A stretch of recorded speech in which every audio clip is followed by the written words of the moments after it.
Proudly broadcasting from the Richard Philip Cavallaro studio.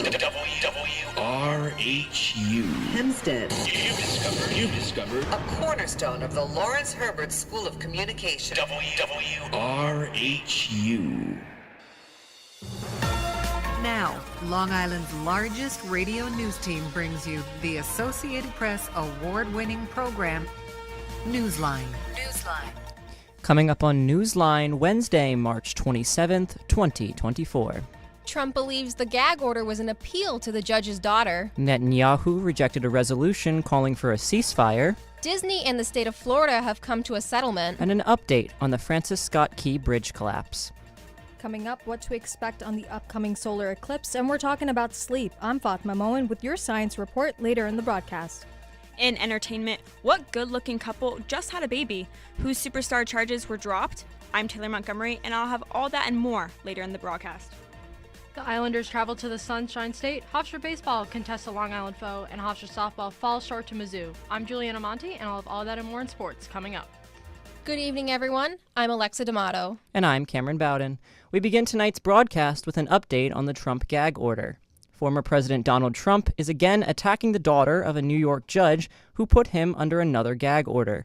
Hours ago, on his social media platform, Trump wrote, "Maybe the judge is such a hater because his daughter makes money by working to get Trump." He also called Tuesday's gag order illegal, un-American, and unconstitutional. This is a case that could have been brought 3.5 years ago.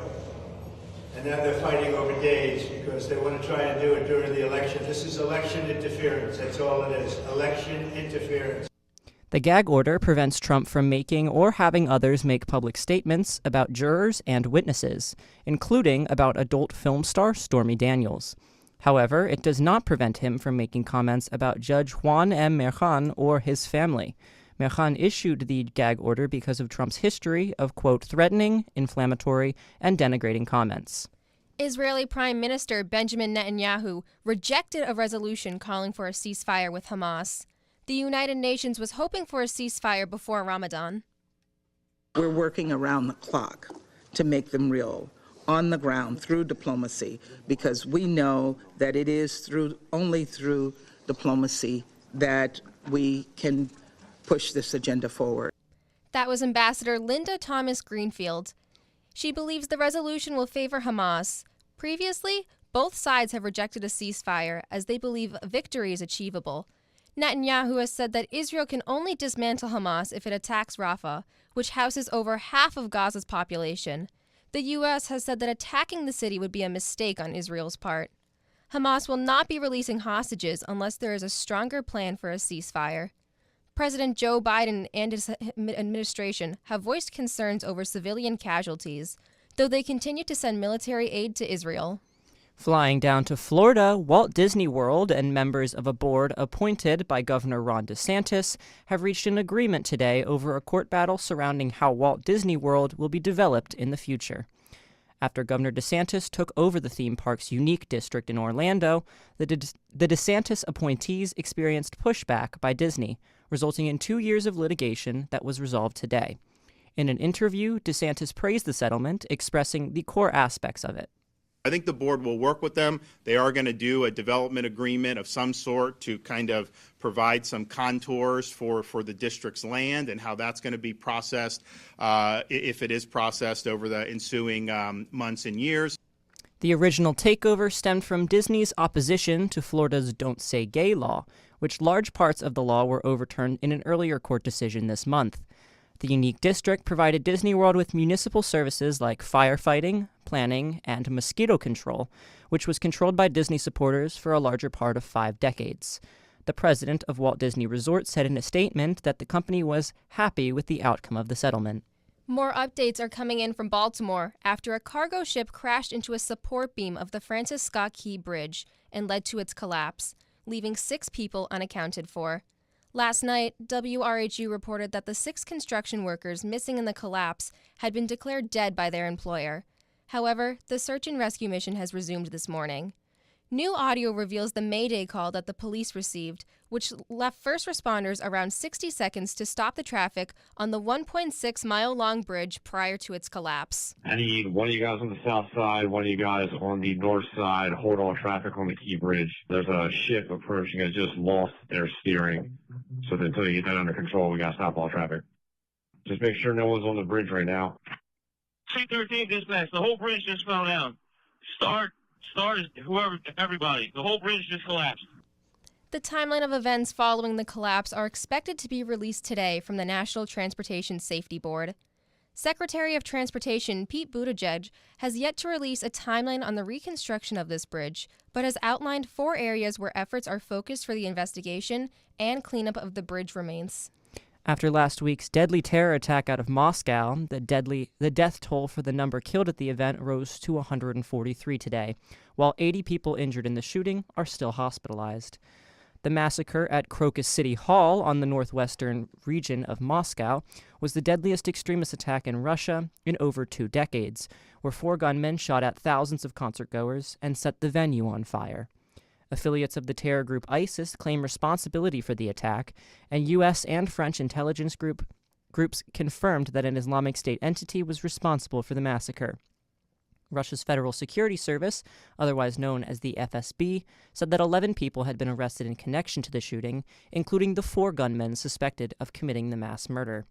The 4 gunmen showed in court on Sunday and appeared to be very beaten and bruised. One was barely conscious during the hearing. The 4 men were brought up on terrorism charges. Coming up after your Newsline specialty report with Fatima Moen, a suspect was detained in the NYPD officer shooting, a candlelight vigil is in place to honor the officer's death, and Bruce Blakeman is looking for deputy sheriffs. But first, your Newsline traffic and weather update with Melinda Rolls. WRHU News Time is 5:36. Newsline. Up to the minute local traffic. It is currently 47 degrees and cloudy, a few degrees down from today's high temperature of 50 degrees. Expect tonight to dip to a low of 45 degrees with passing rain throughout the night, followed by some steadier showers. Looking ahead, tonight's rain will carry into tomorrow, bringing about an inch of rainfall and a high of 50 degrees. By Friday, expect the sun to finally start to re-emerge with partly cloudy skies and temperatures in the low 50s. For those behind the wheel, let's talk some traffic. To anticipate some severe delays of 25 minutes increasing on Grand Central Parkway eastbound between exit 23 and exit 29. Also expect a few minute holdup increasing on I-495 eastbound between Glen Cove Road and exit 43. I'm Melinda Rolls, and stay tuned for my second traffic update later in the broadcast. Let's talk science. Mark your calendars for April 8th. For the first time in 7 years, a total solar eclipse will be gliding across North America. The sky will go dark first in Mexico, following its path through Texas and making its way northeast, ending up in Canada. You may be curious, what exactly is a solar eclipse? The natural event occurs when the moon places itself between the Earth and the sun, shielding the sun's light from our view. According to NASA, the spectacle may last anywhere between 70 to 80 minutes long and will begin with a partial eclipse, only building over time. Long Island will be seeing 88% coverage happening between 3:15 and 3:30 p.m., and you wouldn't want to miss it. Just a heads up for sky watchers, it's not a good idea to look directly at the sun during an eclipse. Make sure to wear protective eyewear before enjoying the rare phenomenon. If there's anything I love at the end of my 9 to 5 is looking forward to a good night's sleep. The first sleep model framed by Sigmund Freud, scientists still have yet to discover why our minds enter the rapid eye movement or REM phase. Freud theorized our dreams are simply tapes in our mind that run to keep us sleeping. The protective brain function keeps the mind at ease by preserving us into the stages of the sleep cycle. The New York Times reported that birds also sleep and in fact dream. 2 groups of living birds, the flightless, like the ostrich, and the kiwi, have shown in neurological testing REM-like activity in the brainstem. Along with egg-laying mammals like the chicken, also reveal REM activity in the brain, in the forebrain. And yes, there is an evolutionary link between us and birds. So if I dream about my future husband and future job, I wonder, what must a New York City pigeon have in mind? With your science report, I'm Fatima Moen, WRHU. WRHU News Time is 5:39. Thank you, Melinda and Fatima, for those reports. A suspect is in custody in connection to the fatal shooting of NYPD officer Jonathan Diller during a traffic stop on Monday in Queens. Police say 34-year-old Guy Rivera was sitting in a vehicle that was illegally parked at a bus stop when Diller and his partner approached the vehicle. When the officers ordered the men to leave the car, police say Rivera fired a gun through the passenger window. According to New York City Mayor Eric Adams, Rivera has had more than 20 prior arrests. A candlelight vigil organized by the town of Oyster Bay is being held tonight in Massapequa Park to honor Diller. Flags stood at half-mast across Oyster Bay yesterday in respect of the 31-year-old officer. Yesterday night, Diller's casket was brought from New York City to Massapequa Park, where thousands of first responders and NYPD officers joined the procession. Tonight's vigil will begin in Brady Park at 7 p.m. Nassau County Executive Bruce Blakeman is calling for residents with gun licenses to join the police force as special deputy sheriffs for, quote, the protection of human life and property during an emergency. This non-union position comes with a stipend of $150 per day and would only have police powers if an emergency is declared by the county executive. Those who are aged 21 to 72, a United States citizen, a Nassau County resident, and a pistol license holder must pass various background and drug tests to be accepted for the position. Union leaders and legislators claim to have little knowledge of this initiative, and the Blakeman administration did not seek legislative approval or consult with union officials. While in Suffolk County, special deputies are selected by the sheriff to serve as community ambassadors. These sheriffs are not paid or required to have any sort of gun license because firearms are not a part of their duties. Officials warned that a young parent has tested positive for measles at Cohen Children's Medical Center in New Hyde Park last week. This warning is in effect for patients in the emergency department of the hospital from Wednesday at 6:45 p.m. through 3:30 p.m. on Thursday. CEO of Allied Physicians Group, Dr. Carrie Fernstein, said that measles are more contagious than the common cold, flu, and even COVID-19. Those at risk for complications are unvaccinated children, pregnant women, and people who are immunocompromised. The CDC guidelines recommend that all children get their first dose of MMR by 12 to 15 years old and the second dose between the ages of 4 and 6. People who get the MMR vaccine are considered protected for life. Biden's administration just gave the green light to the 7th largest offshore wind project, planned right here on Long Island. The plan is to build a 924-megawatt project named Sunrise Wind, located about 30 miles east of Montauk. Sunrise Wind will be able to power about 600,000 New York homes when it opens in 2026. This plant will be among the many green energy projects being put in to replace fossil fuel-powered natural gas plants over the next 25 years.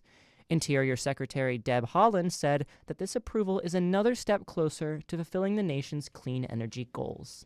The New York State legislature is looking to spend hundreds of millions of dollars to keep child care centers open during a shortage of child care workers. According to legislators, many qualified child care workers have been left for better-paying jobs in the retail or restaurant industries. The proposed legislation seeks to subsidize child care workers' pay, which averages $32,000 per year. The legislation also seeks to create tax breaks for parents and guardians. In Central Islip, charges were dropped against a nurse who was accused of slamming a 2-day-old infant into a bassinet. The incident occurred at Good Samaritan Hospital in Suffolk. The baby's parents reported that they captured the nurse violently handling their newborn. But after further investigation, authorities could not prove that the evidence found the nurse acted violently beyond a reasonable doubt. In a joint effort to bring justice to a tragic hit-and-run incident, Yonkers police are teaming up with Long Island investigators to find the suspect responsible for the fatal crash. The incident, which occurred on Monday, tragically left a 21-year-old man severely injured. Authorities are working to track down the driver involved in the incident. In another tragic incident, a 17-year-old was fatally struck and killed by a train headed towards Coney Island late last night. The incident occurred at the 4th Avenue and 9th Street Avenue station, where the teenager was struck by an oncoming G train. Due to a possible loss of $4.3 million in foundation aid in Long Beach City, program cuts, staff layoff, and the closing of an elementary school may occur. The Long Beach City School District sent a letter to parents and students to take action by calling government officials to give more money. The letter also says how devastating it would be on the community, with the loss affecting more than 3,500 students. Around 30% of those students live below the New York State poverty threshold. The Move Over law, originally enacted in 2010, has been expanded to passenger vehicles as well as those traveling on the thruway, interstates, and four-lane highways. Drivers are being reminded by state police to do everything they can to move over in the case of an accident. If the driver can pull over, then they should slow down and put on hazard lights to alert other drivers that they are pulling over. The consequence of disobeying is a $257 fine and 3 points on a driver's license if the law is violated. Newsline's Brooklyn Doughton attended a Women in Leadership coffee hour event hosted by Denise Chardavoine this afternoon. Here is Brooklyn with more of this story. Valley Bank's first senior vice president and program director, Denise Chardavoine, led a conversation about the banking and finance industries at Hofstra this afternoon. Chardavoine, he was a Hofstra alum, gave this coffee hour-style talk as part of a Women in Leadership series at Hofstra. She has over 20 years of experience in financial services, and she shared her experience with students. Chardavoine realized the importance of her talk. As I mentioned before in the meeting, women in the banking industry are a minority. We are making strides. We're becoming more and more popular in more leadership roles and capacities, which is wonderful to see. And I think it's intimate settings like this that give knowledge and empowerment to other aspiring future leaders that are making that change and affecting that change. Senior finance major Rebecca Blum said that she found Chardavoine's talk inspiring. Her passion for what she does and relating that there's so much possibility when you just do what you love and work hard for it and reach for opportunities. Associate Vice President of Development and Alumni Affairs Meredith Celentano also appreciated Chardavoine's talk and listed some of the key takeaways. She really focused on a couple of key points for our students, which was great. Talked about hard work, taking a chance, listening, finding a mentor, and focusing on overall, I heard hard work as probably the biggest message. Finance major Naomi Hidalgo spoke of the impact that Chardavoine's talk had on her. Where she's at, like in the banking field, it inspired me because it's a male-dominated role, the same as finance, which is my major, and listening to her experiences just inspired me, to keep going, to never let what other people say, pull me back or anything. Just work hard for what I want and what I'm interested in doing in the future. Chardavoine shared some advice for young women looking to enter the banking business. Take a chance. I think there's great opportunity. We are definitely looking for females just to really join the workforce. Hit me up. I'm always looking for talent. From Newsline, I am Brooklyn Doughton, WRHU. Thank you, Brooklyn, for that report. Coming up, your Newsline Entertainer Report with Taylor Montgomery. But first, your Newsline Traffic Update with Melinda Rolls. WRHU News Time is 5:48. Newsline. Up to the minute local traffic. Expect some slight delays while easing on Southern State Parkway westbound between exit 22 at Meadowbrook Parkway and exit 17 at Hempstead Avenue. On Southern Parkway eastbound, be conscious of delays of up to 15 minutes between exit 15 at Corona Avenue and exit 24 at Merrick Avenue. Also anticipate a holdup of about 8 minutes on Northern Parkway westbound in Lake Success with an average speed of about 20 miles per hour. Finally, be prepared for a 12-minute delay on Cross Island Parkway between exit 33 and exits 30 east and west. With your final Newsline traffic update, I'm Melinda Rolls. Newsline. Entertainment. Oh my God is what everyone is saying right now because singer Suki Waterhouse and actor Robert Pattinson quietly welcomed their firstborn child on Monday. The good-looking singer and the Twilight alum were spotted pushing a pink stroller around Los Angeles yesterday. The couple have yet to share the gender of the baby and their name, but if you're a Suki fan, I'm sure you're going to have a Melrose meltdown.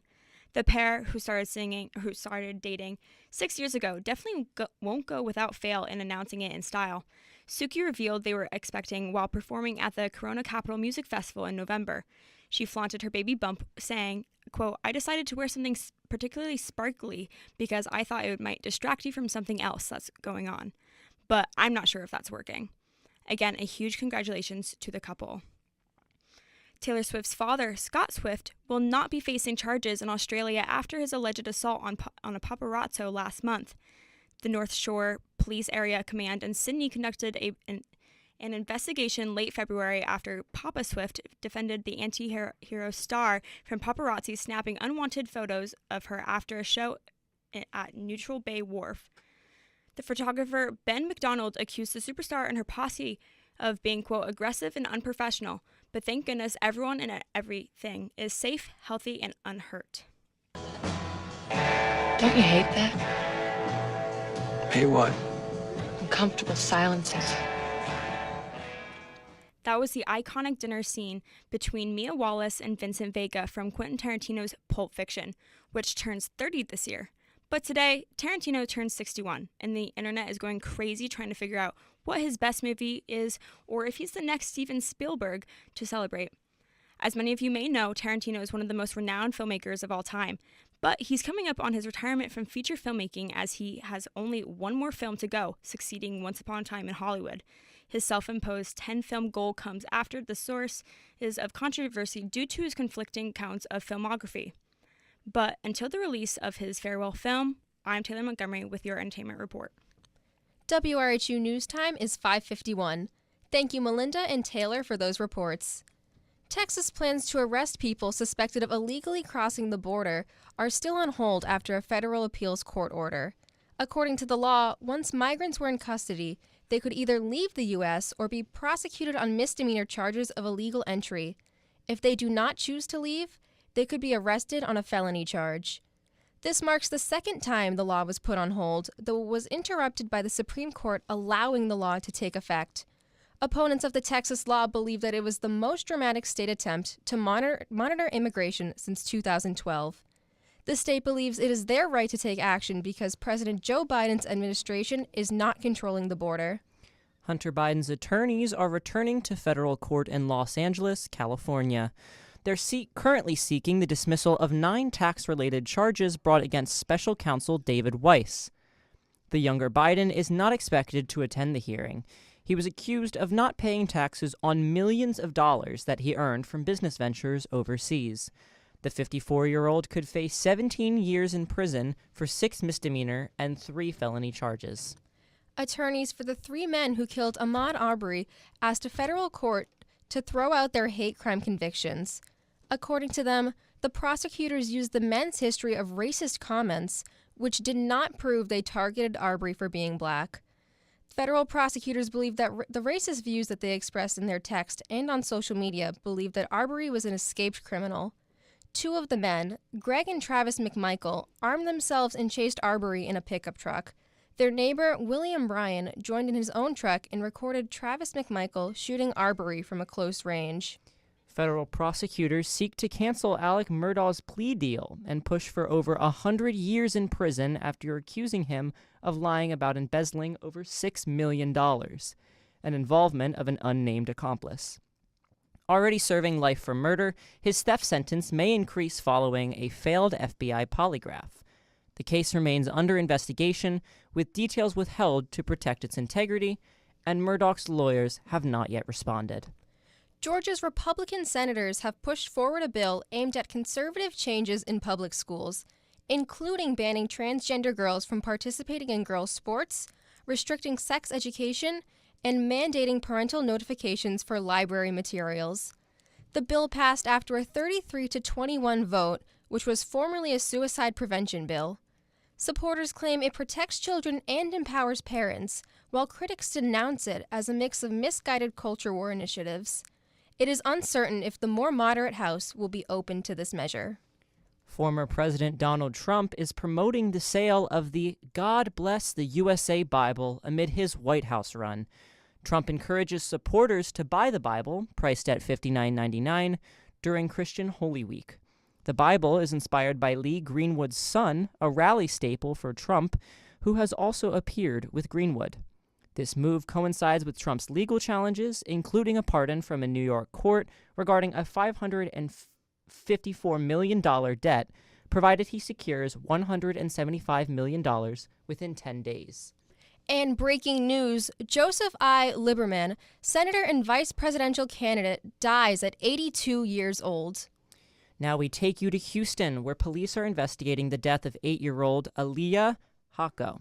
Hako's body was found inside a large pipe near a Houston hotel, where she was last seen swimming with her family. On Saturday, the Harris County Institute of Forensic Sciences ruled the minor died in an accidental drowning, but her autopsy report is still pending. Aaliyah's mother, Jose Daniela Hako Ahumuda, is suing the hotel, alleging that her child was sucked into an opening that swept her into the pool's flow system. Coming up, your Newsline Sports Break with Juliana Monte. WRHU News Time is 5:55. From the Philip Cavallero Sports Desk, this is your Newsline Sports Update. With your Newsline Update, I'm Juliana Monte. After being shut out 4-0 to the Devils, the New York Islanders look to get back in the win column as they contest the Florida Panthers tomorrow. Kyle Palmieri looks to pick up his 10th point of the month, and Bo Horvat his 14th. Chris King and Greg Picker will have the action across the Islanders radio network with pregame at 6:30 and puck drop at 7. In Hempstead, Hofstra baseball contests Long Island University. In a tight game, the Pride lead the Sharks 12-10 in the bottom of the 8th. Hofstra softball battled number 12 Missouri in a close contest. The Pride trailed by 1 going into the 6th, but a late home run by Becca Valancourt set the game into extra innings. However, the Pride fell short in a 2-1 loss. Hofstra looks to bounce back as they continue conference play on Friday when they contest the UNCW Seahawks. The Pride is 26-5 all-time against the Seahawks and earned a 9-5 victory last season. First pitch is set for 6 p.m. on Flow Sports. Across the border, the New York Knicks are coming for a sweep as they close out their season series against the Toronto Raptors. Despite being riddled with injuries, the Knicks are 7-3 in their last 10 games. Tip-off is set for 7:30. With your Newsline Update, I'm Juliana Monte.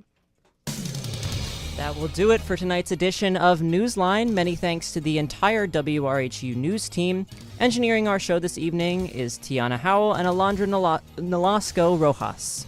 And a big thanks to tonight's all-women crew. From our on-air talent, to our engineer, to our writers and editors. Happy Women's History Month. Thank you for tuning into Newsline, only here on your 4-time Marconi Award-winning radio station, 88.7 FM, Radio Hofstra University. Access real-time local Long Island, New York, and global news, along with content from WRHU Talent Monday through Thursday, 5:30 to 6. And tune back in from 7 to 9 Monday through Friday morning for our talk show, where we discuss Long Island life, national news, and international issues from the minds and mouths of Hofstra students on the morning wake-up call. Lastly, check us out on social media at WRHU News for behind-the-scenes content. For Newsline, I'm Cameron Bowden. And I'm Alexa D'Amato. Thank you for listening. And have a great night, Long Island. Newsline is a presentation of Long Island's largest radio news team, Comprised of nationally recognized student broadcasters. winners of numerous awards from the Associated Press, Society of Professional Journalists. Radio Television News Directors Association, Hearst Corporation. Long Island Press Club, And other prestigious organizations. Newsline is researched and produced by student journalists using the Hofstra News Hub, Cutting-edge multimedia news gathering technology. located in Hofstra's School of Communication.